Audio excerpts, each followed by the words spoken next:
Hello, lovely people. I'm Debs. Welcome or welcome back to my channel, Raina Reads Stuff. I'm here in the book shack. It's Sunday. Oh no, it's not Sunday. Why isn't it Sunday? It's not Sunday because I attempted to do this video about 6 times yesterday and I failed. I failed on every occasion. Technological issues that I think I've sorted. So it's now Monday and I'm about to do my reading wrap up for last week. Late. Sorry. I had a really good reading week last week. I'm not going to... It's difficult. You'll see as I go along. Anyway, I started off last week, Monday morning, with a nice chat with Alan of Alan's Reads, with whom I had buddy read Lord of the Flies by William Golding. And it was lovely. It was lovely to catch up and have a face-to-face chat. I had never been able to read this book before, and I think part of it was angst at there not being any girls in it. We first read this at school, or we were meant to. I got partway through it and refused to read any further because that's the sort of angsty teenager I was. And I tried it again a couple of times. One thing that struck us both about this book was it's really short. I had no idea it was so short. And I think that's because when you're in school, they drag these things out over half a term. So we were probably reading the book for about 6 weeks, or not reading, as in my case.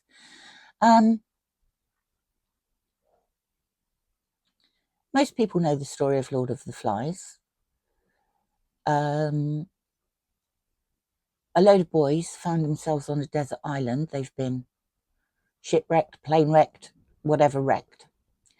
And they try and set up some sort of society with some sort of rules, and it very quickly degenerates into absolute killing and chaos. So there are a number of deaths in this book. The first one takes place accidentally through misadventure, I suppose, but the others are a crowd being whooped up into a state of frenzy where they will commit criminal offences. I don't want to get political, but does that remind you of anything? Anyway, I thought this was an interesting book. I enjoyed my reading of it. I did find that in places it jumped forwards in time quite a lot. The degeneration of their new society was very swift. And that worries me. Anyway, I really enjoyed the chat with Alan and I really enjoyed buddy reading this. I am glad that I've read it. One of the other things I was reading this week was for Mariandrea's Books and Bocadillos year-long readathon of Latinx authors. And the book that we read in January was The Lost Children's Archive by Valeria Luiselli, Mexican-born, which pleased me because that meant I could put a little dot on my Mexico, on my world map for my around the world reading. This book again, it was just a bit close to home. It's a story about a melded family, a woman who has a young daughter who's 5 and a man who has a son who turns 10 at the beginning of this book. And both of the parents are, well, she's a journalist and a sound recordist. He is a sound recordist. and they met doing recording. They were paired together in a project that was recording the different sounds of New York City and the different voices in New York City and languages. By the time the book opens, they're living together. The husband decides that he wants to research in sound recordings the story of Native Americans. The woman has an acquaintance who is an immigrant who has lost track of two of her children who are trying to get over the Mexican border and join her in the United States. They have left wherever they started from, but they've been lost along the way. And she decides she wants to tell the story of the lost children. Now, this book is, there's three voices in the narrative. So we have the mother's narrative, we have the son's narrative, and we also have the narrative of some lost children. This again, it was a bit close to home. The tragedy of children who go missing and die as they're trying to make their way to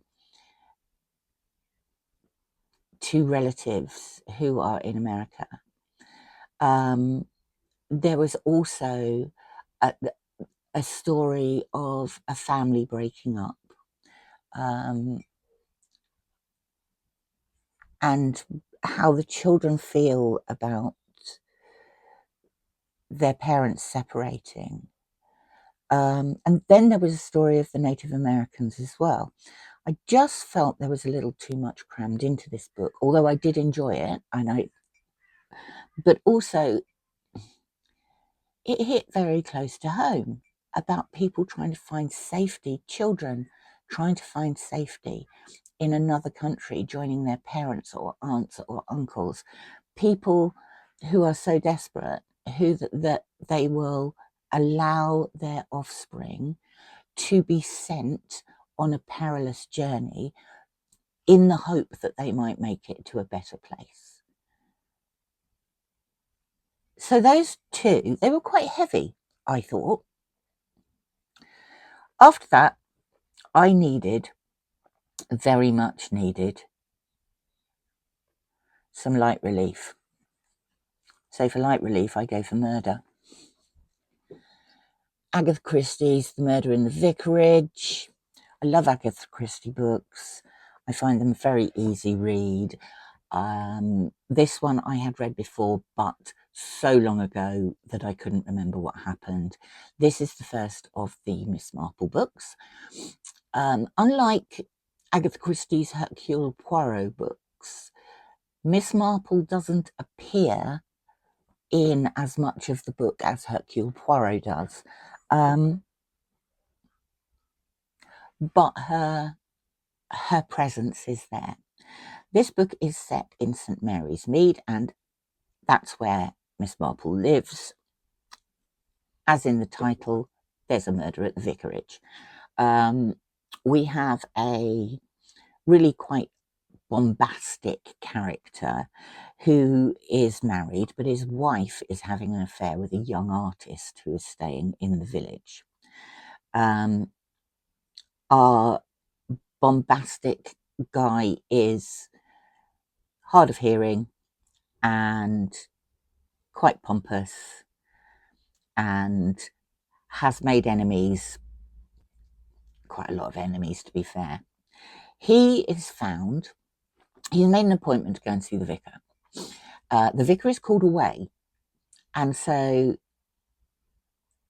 he tells his housekeeper to just let the man know that he'll be back soon, and to wait in his study. As the vicar arrives home, the young artist is rushing out of the house in a state of angst, and when the vicar goes into his study, he finds a body. The young artist then after about 24 hours, hands himself into police and says, I did it, and here's the gun. But did he do it? And this is what we've got to work out. I enjoyed this. Then, carrying on with my I really need to get deep and dark things out of my head, I read another murder book. The Case of the Fugitive Nurse by Earle Stanley Gardner. Perry Mason. I like Perry Mason very much. I read some last year. This one was fun. We have a rich woman whose husband has crashed his plane and died. And the woman goes to Perry Mason and wants him to find out exactly what's happened. Her husband was a doctor. He ran a very successful practice. He was heading south to take part in a conference. He was expected to be joined there by his second in command at the practice, who was a nurse, with whom he was having an affair. The nurse was travelling separately, has disappeared off the face of the earth. Rich widow is then arrested for the murder of her husband. Can Perry Mason sort it all out? Of course he can. Another fun read for me. Next up, I read, well, let's put this in context. Last year, one of my favourite books of the year was J.L. Carr's A Month in the Country. And a few months ago, I found not one, but two other J.L. Carr books. I'd never heard of J.L. Carr before I read A Month in the Country. So I found one book in a charity shop, and that is about a school and a school teacher. I haven't read it yet. And I found this one online. J.L. Carr, How Steeple Sinderby Wanderers Won the FA Cup. This was fabulous. A Month in the Country took quite serious topics, like the effects on soldiers of being in the trenches in the First World War. And it was a gentle pastoral book that I just thought was beautiful. This book was more like a combination of that writing with P.G. Wodehouse. It's really funny. And we have a local village football team, Steeple Sinderby Wanderers, whose manager wants to elevate the team, and he does so by employing the assistance of a refugee Hungarian academic who knows absolutely nothing about football, but sees patterns in things and employs logic. So this guy is sent off to different football teams to find out what they do and how it works. He then reports back, and Steeple Sinderby Wanderers attempt to do the same things. And this isn't a spoiler because it says so in the title, they go on to win the FA Cup. Now, the end of this book is as poignant as and as reflective as A Month in the Country, but the rest of the book is very humorous. I liked it very much.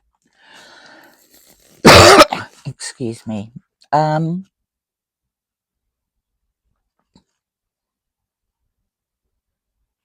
Right, the last of the ebooks I read was this, Ernest Hemingways on Writing. And this was edited by Larry W. Phillips. And this takes quotes from Hemingway. Hemingway famously refused to describe his writing, or said he was going to refuse to describe his writing and processes, etc., etc. This is a load of quotes by Hemingway taken from letters and also from a couple of his books. And I would now very much like to read The Green Hills of Africa and A Movable Feast, because a number of the quotes were taken from those books, but they were also taken from his selected letters. And once the Read What You Own challenge is over and done with, I'd really like to get hold of a copy of this Hemingway's selected letters. I really enjoyed this too. There were quite a lot of interesting insights. He wrote a lot of letters to F. Scott Fitzgerald. They weren't always complimentary. I mean, in one he said he liked the characters, but the rest of the book then fell apart. But yes, I would really like to read more.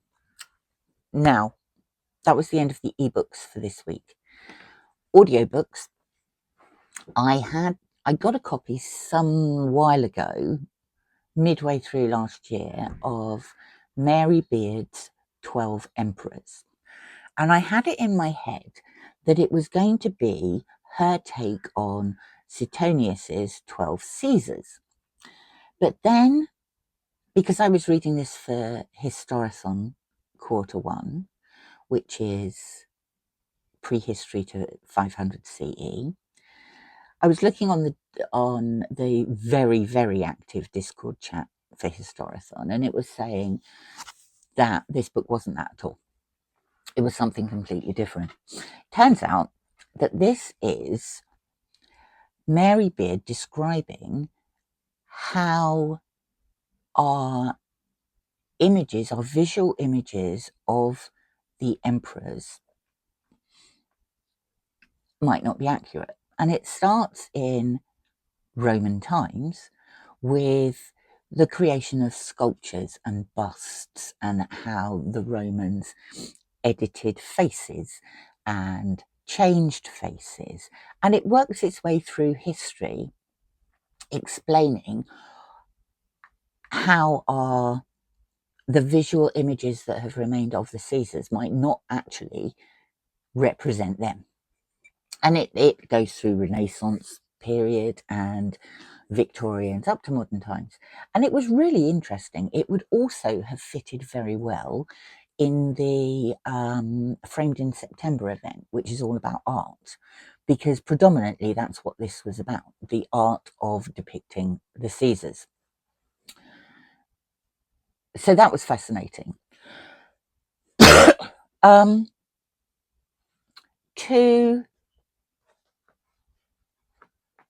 Finally, two physical books. Toni Morrison's Beloved. I'd never read any Toni Morrison before. I read this as part of MJ's banned books group on Fable. This was Morrison's fifth novel, set in the mid-1800s, and it takes... There's a mystical thread in this, but it looks at the lives of some black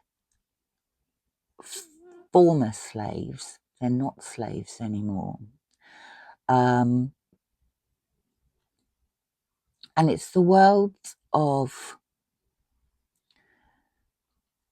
Baby Suggs, who is the grandmother, and I don't know how to pronounce this. I think it's Sethe, who is her daughter-in-law, and Sethe's children, including Denver,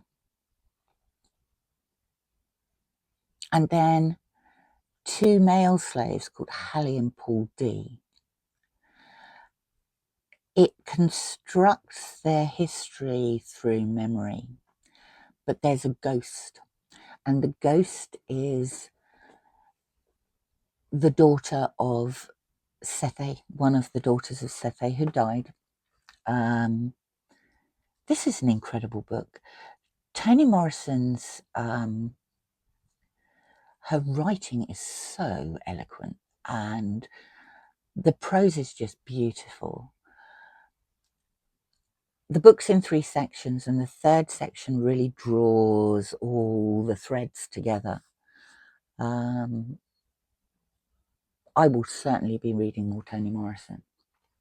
Finally, another physical book, Gareth, A Child of All Nations. And I really enjoyed this as well.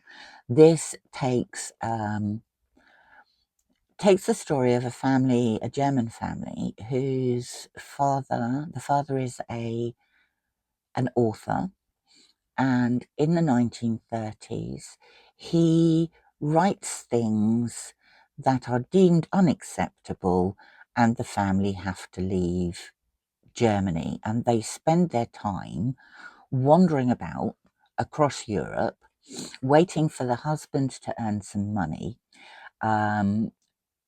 It's told through the voice of the child, Cully.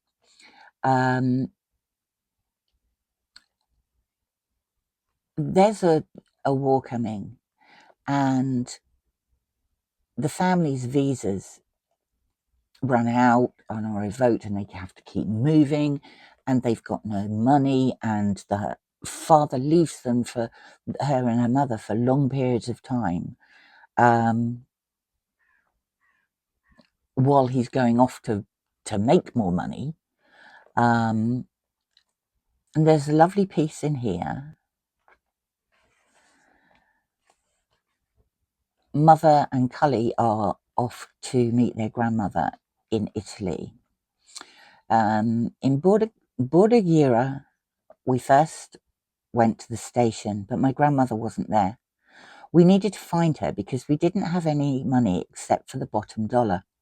The bottom dollar was a $10 note, which my mother kept in her knickers for emergencies and must never be spent. It was really interesting. And of course, can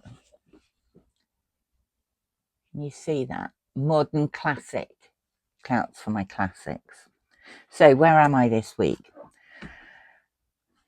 I have read 68 books for my Read What You Own challenge. I now have 57 to go. I've still got a few days of January. I don't know whether I'll manage to fit the 7 in, because I really wanted to get to 75 by the end of January, but I've still got a few days to go. We'll see what we're doing. I've read 17,524 pages, which, if you divide by the 250 that Read What You Own organisers say is your average length of book, it means that equates to 70 books, which means I can read a couple of shorter ones and not go under the page limit.